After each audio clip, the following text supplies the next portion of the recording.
السلام علیکم۔ ایک دفعہ کا ذکر ہے، ایک بڑا سا آم کا درخت تھا۔ ایک چھوٹا بچہ روز اس درخت کے پاس کھیلنے آتا تھا۔ وقت گزرتا رہا اور وہ بچہ بڑا ہو گیا اور اس نے درخت کے پاس آنا چھوڑ دیا۔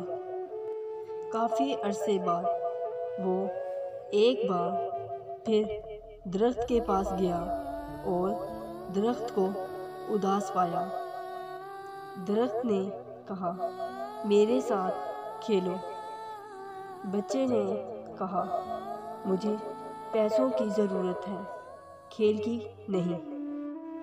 درخت نے کہا، میرے پاس پیسے نہیں، آم ہے، یہ سارے بیچ دو۔ لڑکے نے تمام آم جمع کیے اور چلا گیا۔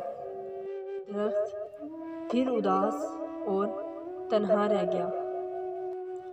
وہ لڑکا جوان ہو گیا اور ایک دن درخت کے پاس لوٹ کر آیا۔ کہا، میرے ساتھ کھیلو۔ بچے نے کہا، میرے پاس وقت نہیں، میرے خاندان کو گھر چاہیے۔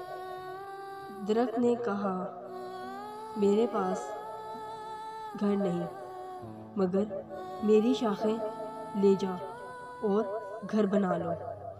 لڑکے نے کہا، میرے پاس وقت نہیں، میرے خاندان کو گھر چاہیے۔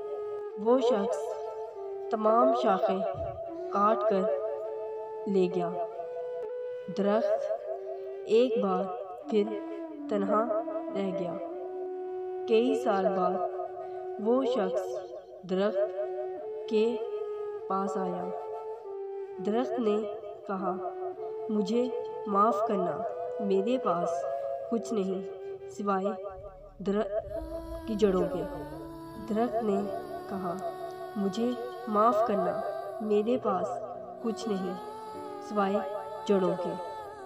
بچے نے کہا، مجھے صرف آرام کرنے کی جگہ چاہیے، ان سالوں کی محنت نے مجھے تھکا دیا ہے۔ درخت نے کہا، میرے برابر میں بیٹھ جاؤ۔